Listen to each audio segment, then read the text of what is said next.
So, Lou and Rob, how has this crisis developed you both as leaders? I guess for us, it's something we couldn't write on the 1st of January that this was going to happen. So it's brought us ever closer, played on our strengths as co-directors. We each have strengths and we've absolutely played on those. And I guess one thing to say that our agency has been able to translate very well from working from home. So we have been in a really fortunate position. However, it has emphasised it and made things happen much quicker than ever we would have thought, and the technology that we already had in place has absolutely come into its own. So for us, it's been an easier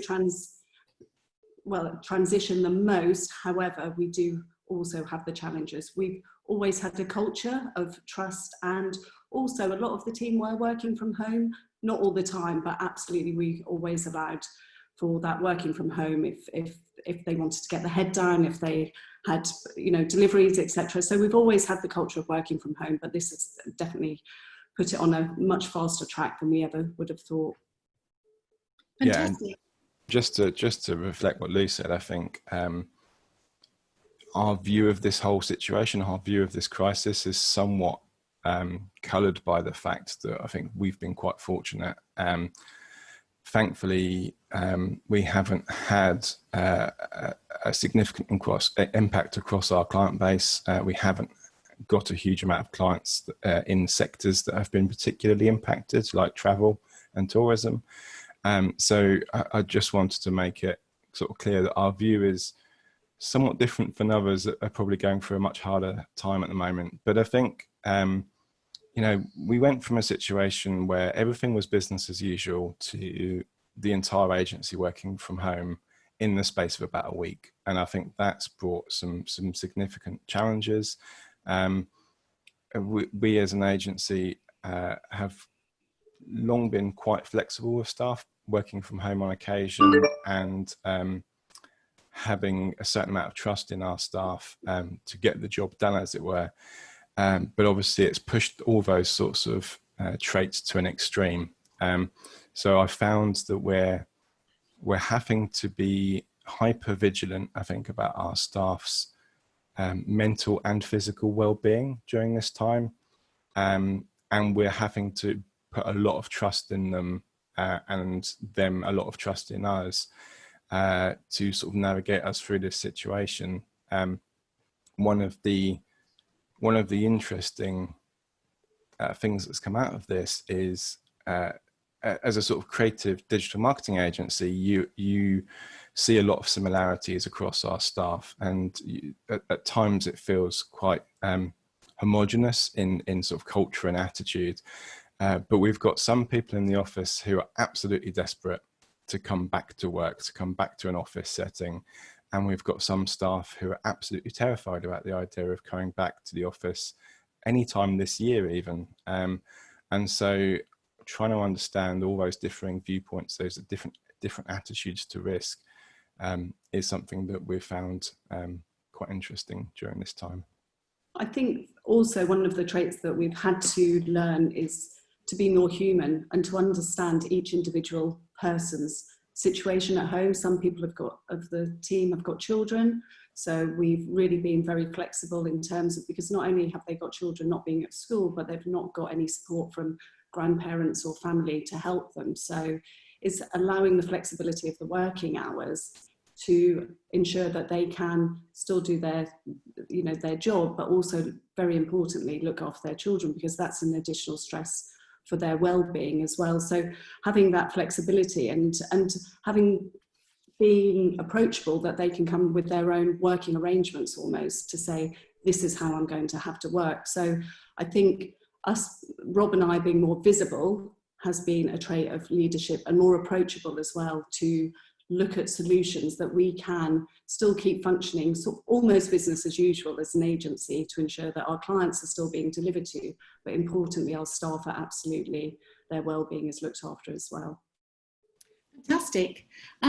So Evan, what new challenges are business leaders facing?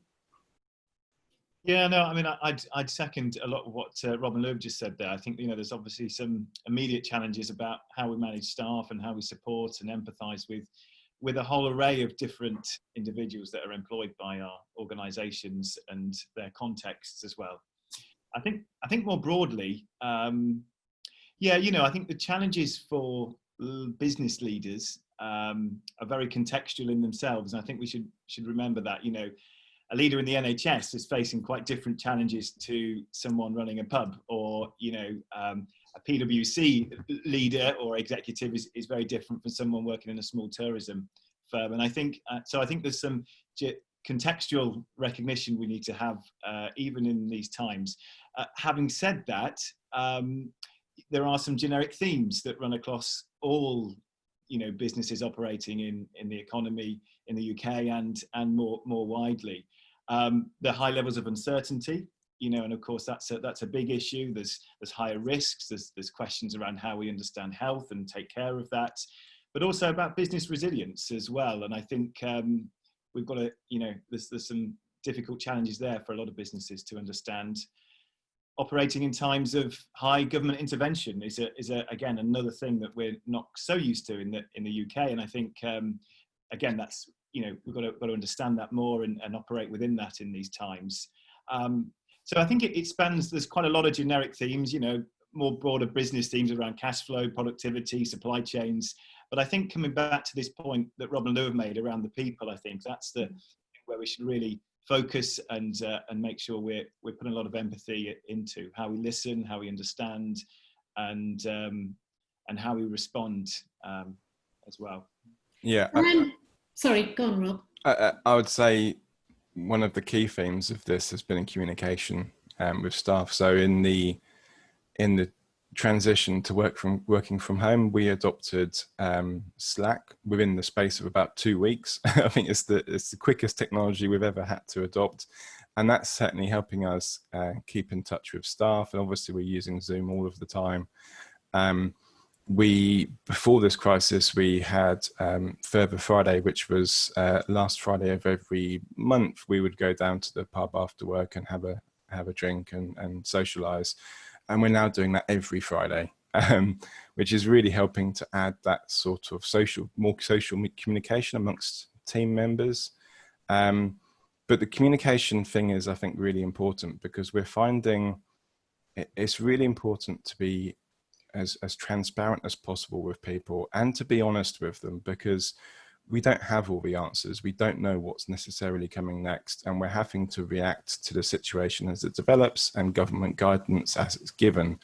But at the same time, staff want reassurance. They want to know in what direction we're heading. They want to know what might be coming up. So we're having to be quite transparent about, okay, here's our plans, here's our current thinking, but also to be quite honest with the fact that these things are having to change. We're having to adapt very, very quickly.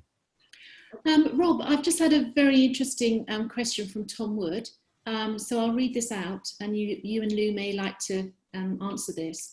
One of the sources of leaders' legitimacy is experience and expertise in reacting to events which affect the business.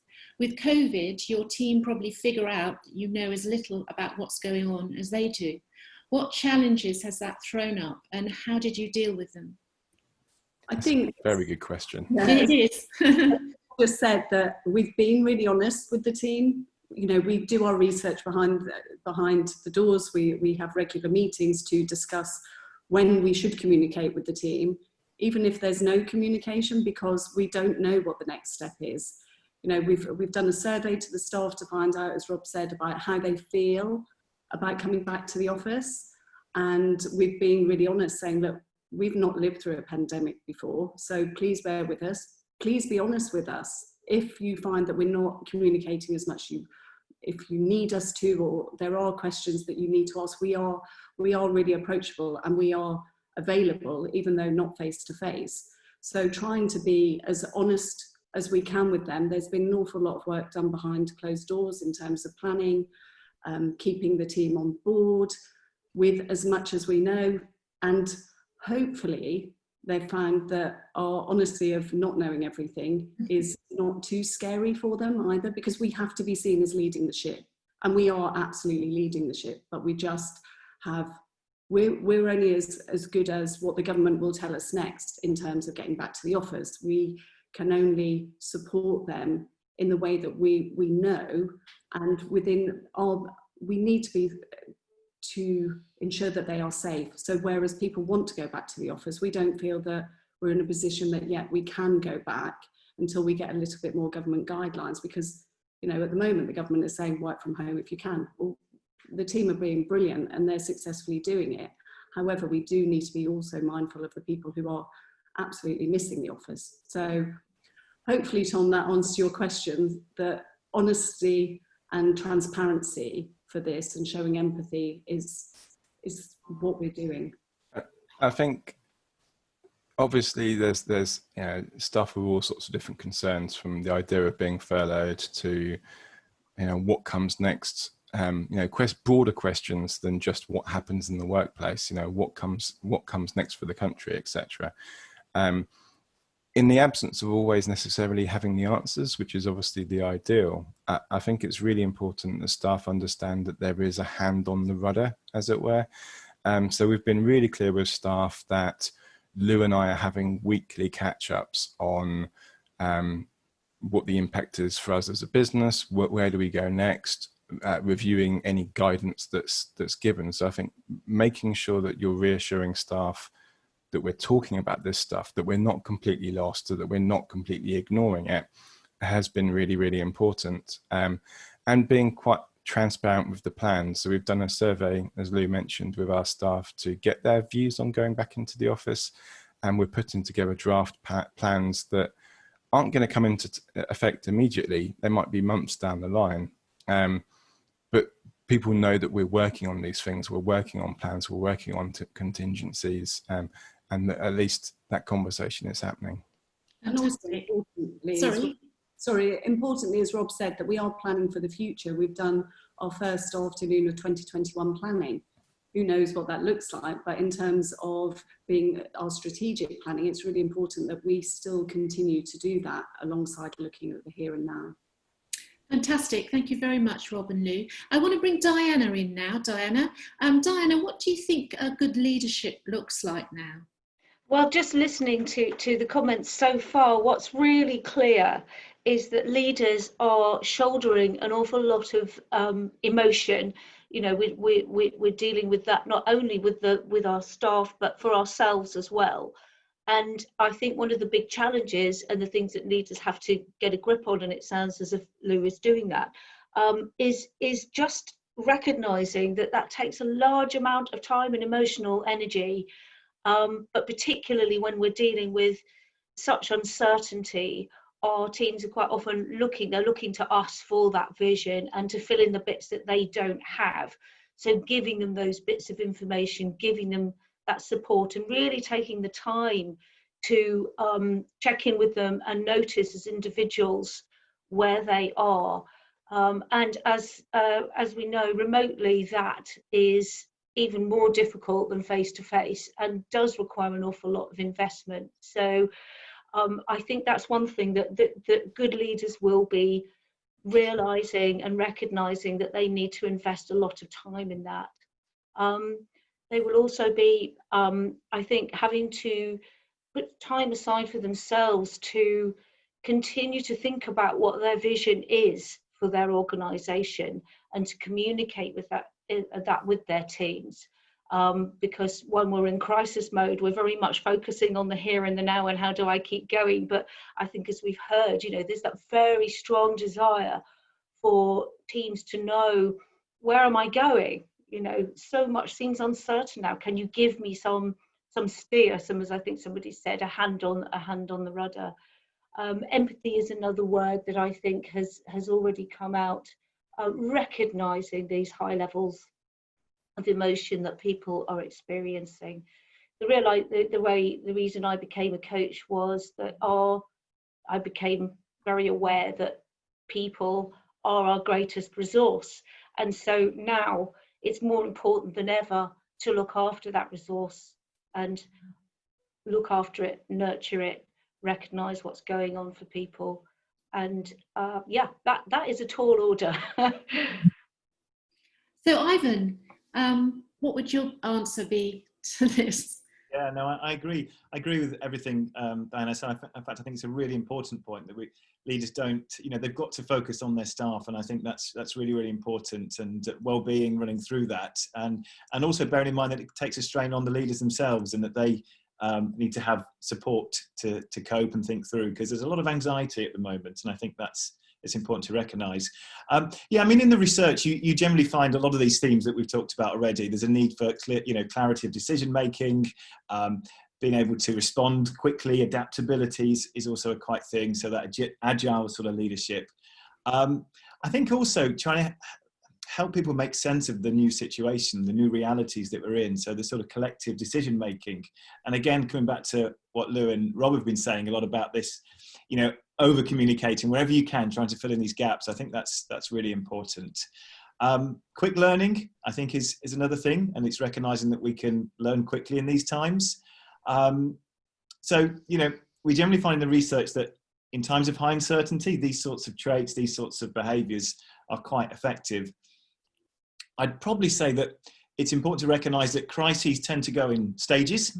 Okay, so back in January, we have this sort of early detecting period, and sort of a time then working through a time to try and prepare, and then prevent, and then contain, and then and then working through these phases of recovery, and then learning, which will happen in the time going forward. And I think at each different phase, we need to sort of still adjust our leadership.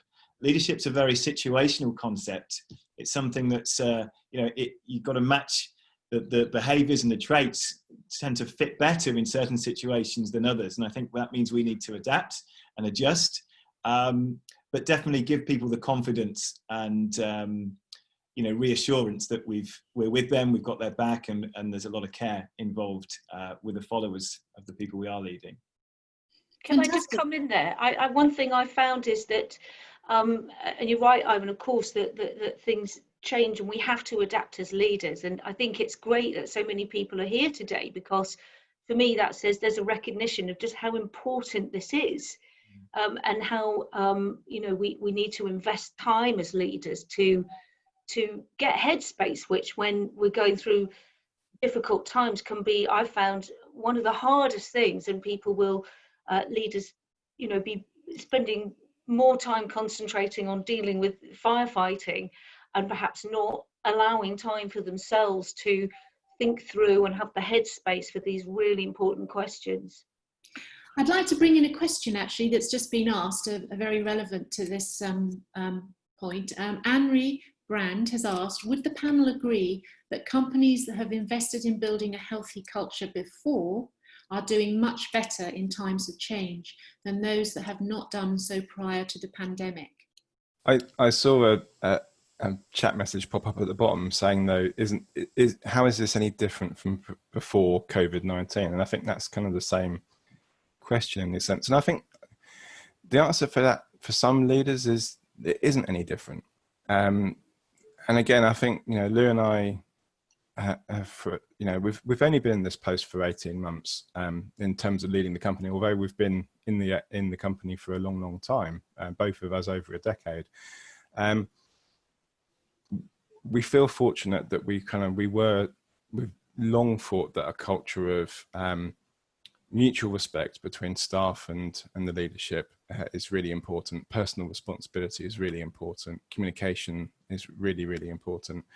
And so this, when Lou says we've found it easier to adapt, I think that's partly the reason, because we were already nurturing a lot of these traits. I think this situation has taken some of that to an extreme, in that I think we're super vigilant now, and that is part of, I guess, the emotional burden that Diana mentioned. Lou and I, again, I think we're quite fortunate that we've got each other to look out for, and so we can share some of that emotional burden. I certainly wouldn't want to be running the ship myself at the moment without Lou's support, and I would imagine vice versa.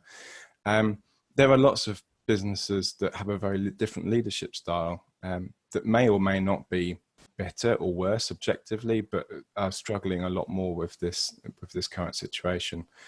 If you run a business where you don't necessarily have that innate trust in some of your staff, and you have a more authoritarian model, but it's a lot harder to have the working from home. And I've got personal friends who are in those sorts of situations that are finding this a lot more difficult, because they're going from being very hands-on, slightly dictatorial day-to-day oversight to, I just have to let go and trust, and that's very difficult for some people, I think.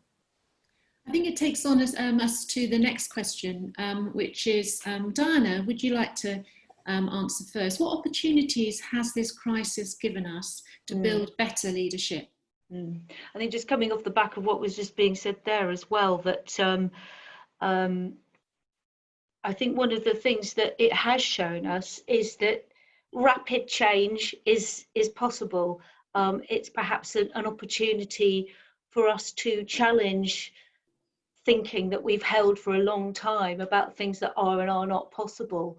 For example, I just saw this morning there's a wedding company who's starting up weddings that are what they're calling elopement weddings. You know, we've always thought about weddings as being something that take months and months of planning. Well, actually, does that really have to be the case? There's another way of doing it. And I think the same is true of leadership. It's an opportunity to really strip back how we do things, to look at every aspect of how we lead our teams, to find new ways to collaborate, to find new ways to use emerging technology to work remotely.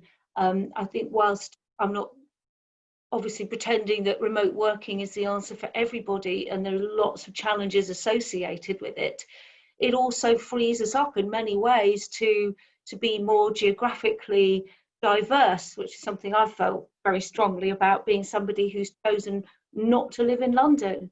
So there are lots of opportunities for change, I think. Ivan, what would you say?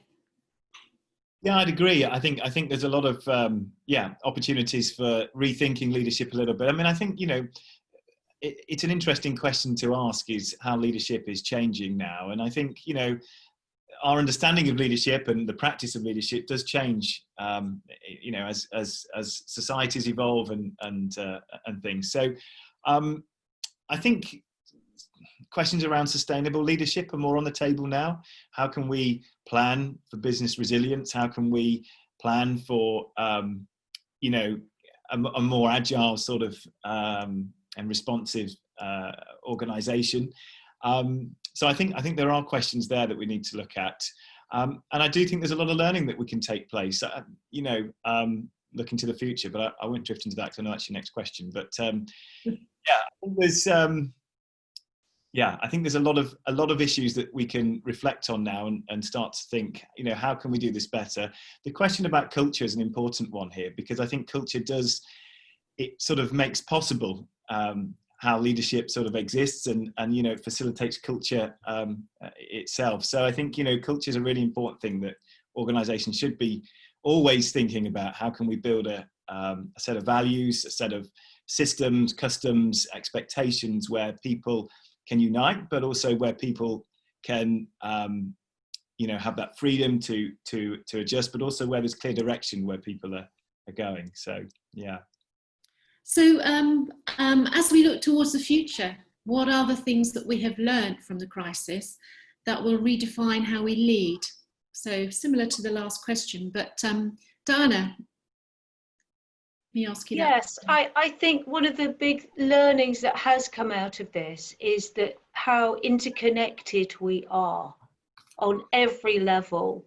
So I think collaboration is something that we need to take forward.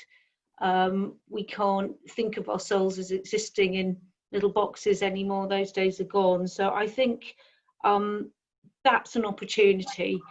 I think something that a lot of us have noticed is that the levels of compassion, if you like, and love are really on a high right now.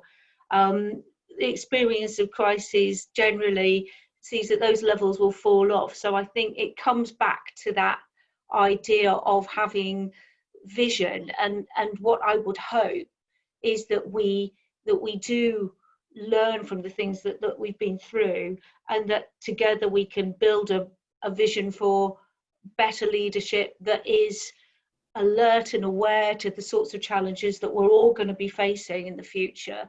Hate to mention it, global warming, it's still, you know, we've got big crises and challenges ahead. And if we use what we're going through now as a learning experience, then we could be better equipped to deal with that.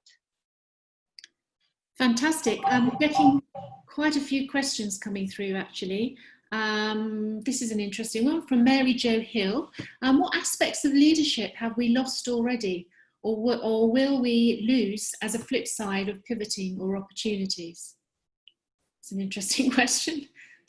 Have we actually lost anything? I think for me, I mean, we've always had quite a flat agency structure, so we've always been fairly approachable. But I think through this, Diana said it, and Ivan, empathy and also the love and appreciation, I think, is going to shine out. So that's got to be a positive thing moving forward, that we continue with it, that we don't forget that we've gone through this crisis, and then we forget all of those really great learnings. And I think if you lose anything out of this, and you lose the dictatorialship of companies, and then you actually work more collaboratively together. So I think that's not a negative, but a positive moving forward. I think one key challenge, and I don't know if this directly answers the question in a sense, but it's worth talking about. I think this whole situation has made us realize certain aspects of leadership that, or building a company, that almost you take for granted. So one of the key issues that we think that we're going to face is we're going to have some people that come back to the office, and we're inevitably going to have some element of a more sizable proportion of our staff working from home, at least into the midterm future, if not possibly permanently. And culture, which is hugely important, is in part something that you organically develop by people being in the same place and having similar experiences and having those interactions face to face. As you know, like any business, I think we've been really cautious about recruiting and spending money during this period. But as we start to look at recruitment, how do we bring people into the agency and instill them and immerse them in our culture and values when they might not visit the office, or they, you know, might come in once a month, etc. So I think there's a lot of things that we've potentially taken for granted, but because of the changes that are now happening, we're going to have to think about in a far more structured, procedural way, potentially.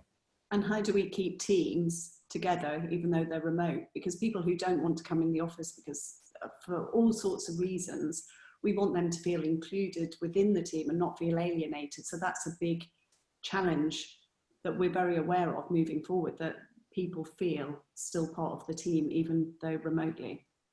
Yeah. And feel that they've got the same opportunities as well.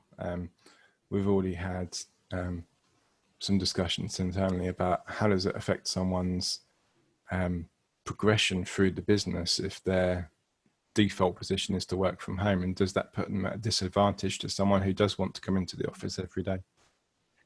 I think you've just also answered another question from Suzanne, exactly around that.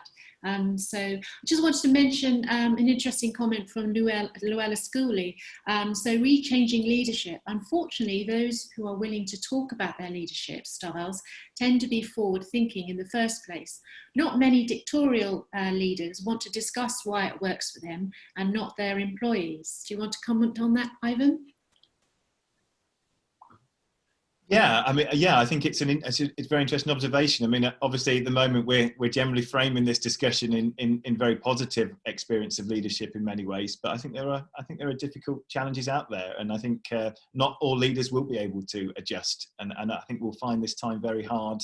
And obviously, their staff may do as well. And I think so. There's, you know, I think it's very much more nuanced than than perhaps how we've completely framed it today. But yeah, it's an interesting observation.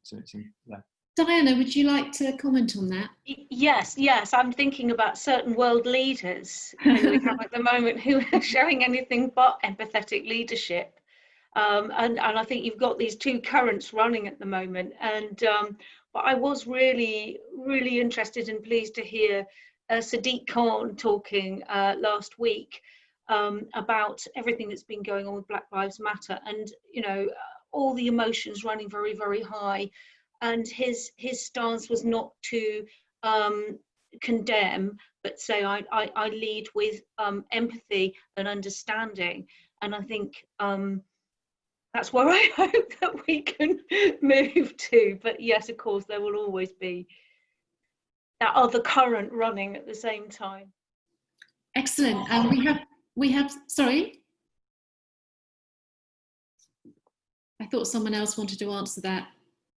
No? Okay. We have some other questions which I'll come back to, because I want to sort of look at this final one, which is, as we look towards the future, what are the things we have learned from the crisis that will redefine how we lead? So Diana, would you like to come back on that?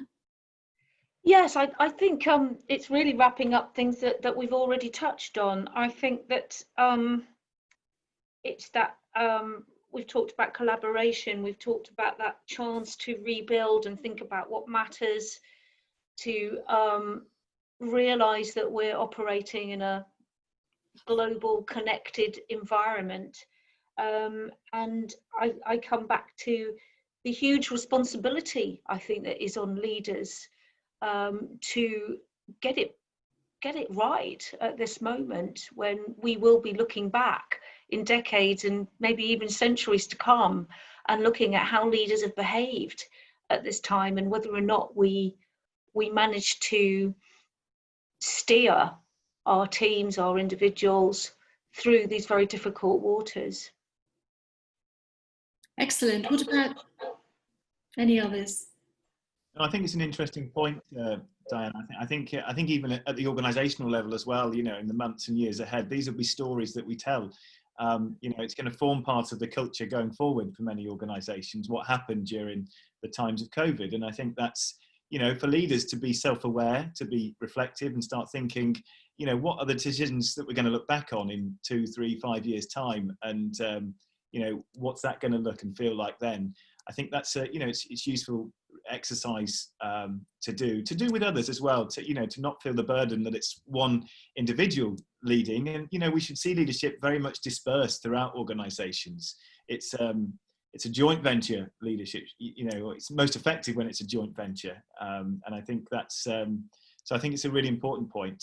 I think some of the other learning is that, I think again some of the points that have been made, take this example of flexible working, and we found that, it is possible to do this. And some of the barriers that some organizations, particularly perhaps larger bureaucratic organizations, have wrestled with these ideas.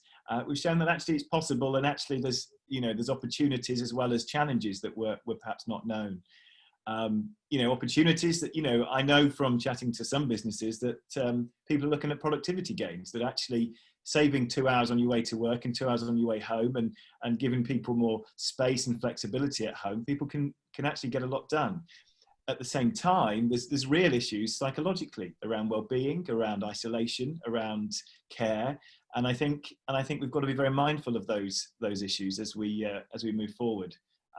So yeah, there's just a few other thoughts from me. I think just one last thing is also about contingency planning. I think one of the learning we should have is that actually organizations should be reflecting on when crises happen, because actually if you look back through history, you find crises do happen quite regularly, perhaps not on the scale we're experiencing now, but it's only 2008 we had the financial crash. So crises happen, and I think it's being mindful of that, looking at risks, looking at uncertainties that potentially arise, and trying to have a few contingency plans in place in doing so. Great, thank you, Ivan. So Lou and Rob, would you like to make final comments on that question? I guess for me, moving into the future is ensuring that all the good points that have come out of being hyper vigilant with the team, making sure that there's empathy, that we understand more than ever what our team's requirements are, and it doesn't happen that when COVID stops that we stop doing those things. So it's ensuring all of the good things that we've learned we take forward, and for us to keep communicating as we have been. I think, you know, every week is not a bad thing to communicate to everybody in an open, honest way. Obviously, more structured, regular communications on the direction of the business can't happen each week, because that doesn't happen each week. So for me, it's being, and also having a partner in crime in Rob has been a tremendous thing, because we have learned even more our strengths and weaknesses between us, and have used our strengths really well to guide the ship. And hopefully the team, we say all this, hopefully the team feel the benefit of us working as a partnership for the good of the business. So more of that, I think, moving forward. Rob, would you like to? Nothing really much more to add.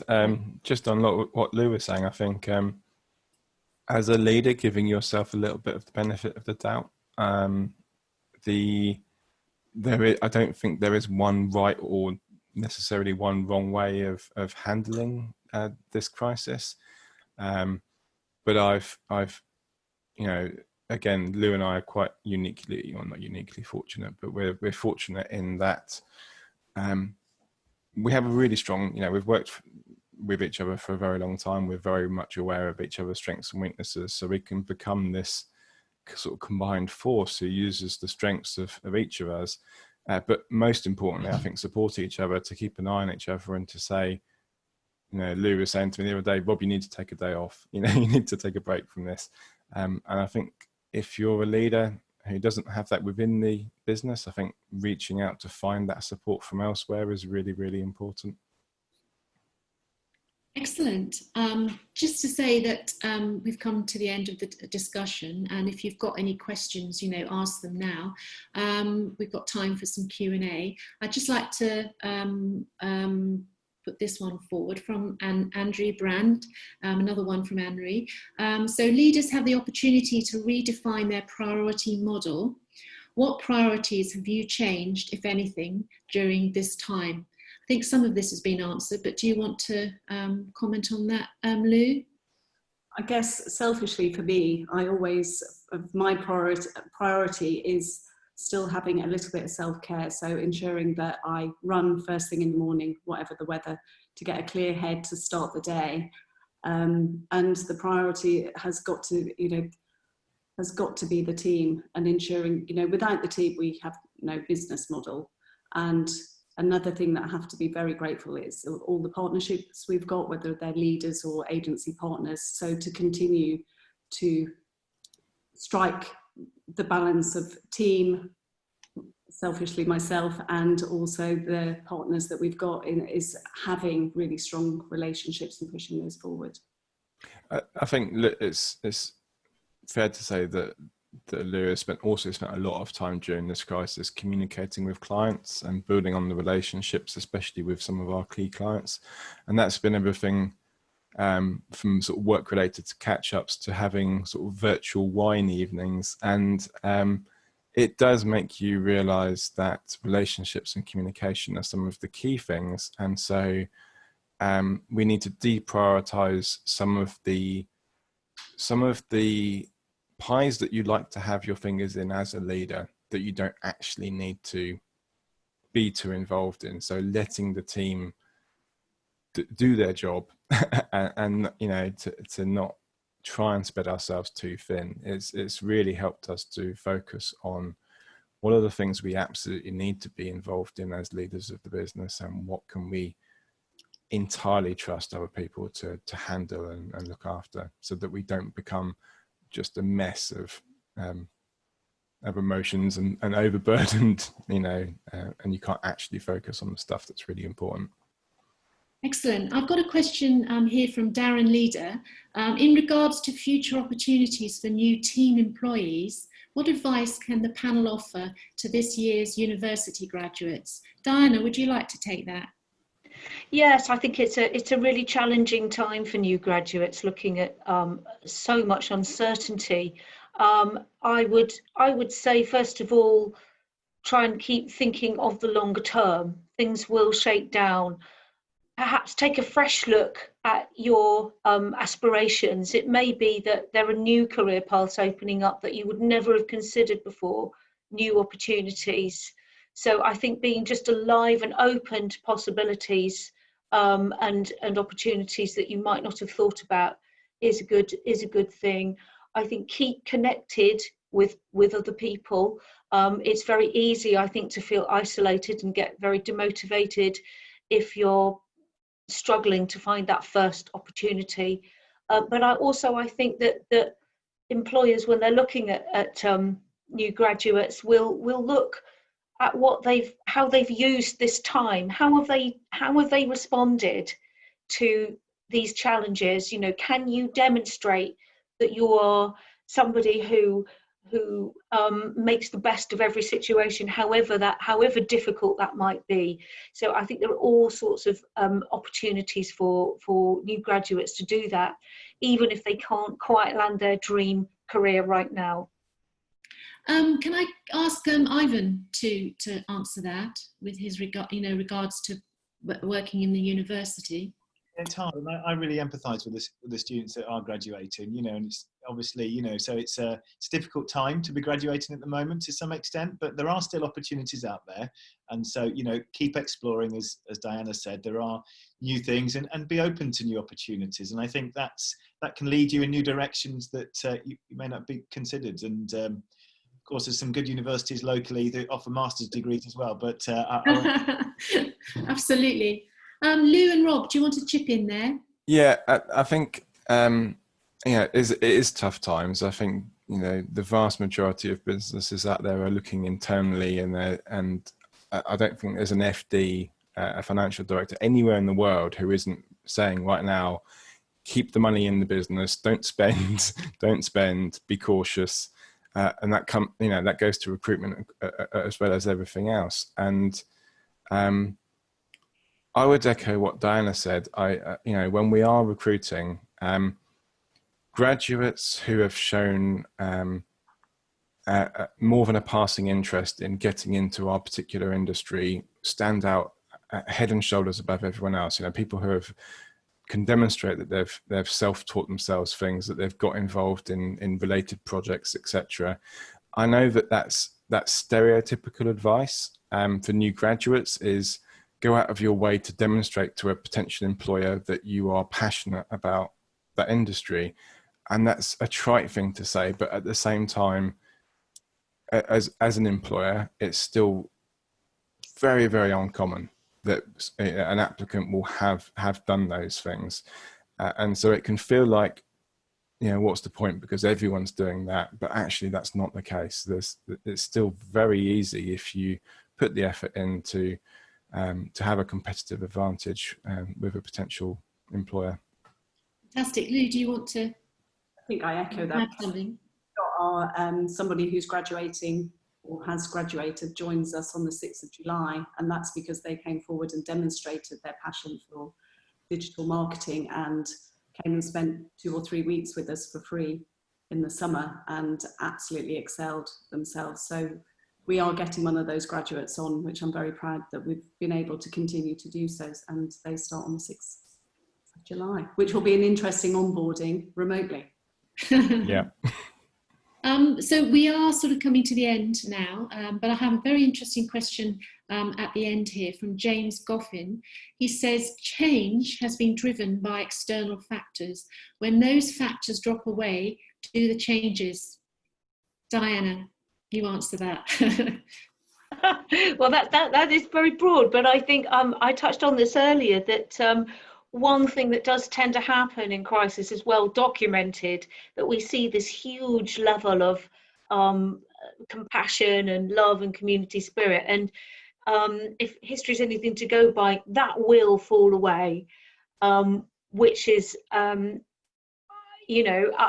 hopes that we can keep a level of that. But I think realistically, that tends to be what happens. So I think that's why we as leaders need to keep that, I guess, the quality that we need to really build, to be sustainably resilient, if you like, is optimism. You know, optimism, by which I mean keeping that eye on hope and a vision for the future, but also learning from the current situation. Fantastic. Ivan, do you want to just chip in there? No, I mean, it's an interesting question. Yeah, it's a very broad question, but I think, you know, yeah, there will be a shift, obviously, back to how things were to some extent. But I think new changes will embed. I think, you know, things like flexible working, I think, you know, will be a bit of a practice that will continue, or certainly be a debate that's continued for a long time. Yeah, and I think that's what, you know, the challenge has been, you know, that these issues have been completely external. They can't have been foreseen. The timing and the issues are very, very hard to foresee to some extent. So, you know, being agile, being open to adaptability, these are the things that are going to help organizations be more resilient going forward. Fantastic. I just want to read out one comment from Andy Gorham. He says the comment around remote workers possibly feeling disadvantaged versus those colleagues who end up working in an office is interesting. I recently ran a global survey for a business where it actually showed that office workers were feeling more isolated than their remote colleagues, as a lot of the focus had been on making sure the remote workers are okay. Can I come in there? I think that's really interesting, and it strikes at the heart of what a good leader will try and do, and that's not make assumptions about anybody or anything, and treat everybody as an individual. And so often this happens, doesn't it, that our eye is over there because that feels like the most important thing, and we can ignore that thing. There was a wonderful response from the CEO of Airbnb when he was having to communicate mass redundancies. And it really impressed me as a good bit of leadership communication, because it acknowledged and included everybody's emotions and feelings, not just the people who were leaving, which are the people that we tend to think most about, but also the people who were going to be left in the organisation. So I guess that's the learning there, that never make assumptions and treat everybody as an equally important individual. Fantastic. Does anyone else want to comment on that or add anything from the panel? Okay then, right. Well, I think we're going to leave it at that. And I just want to say a very big thank you to our panelists, to Lou, to Rob, Diana and Ivan. And also thank you for joining us today and for all your questions. The next Norfolk Network webinar is going to be like a follow-on from this. It's all about redesigning the way we work. We talked about some of the aspects today.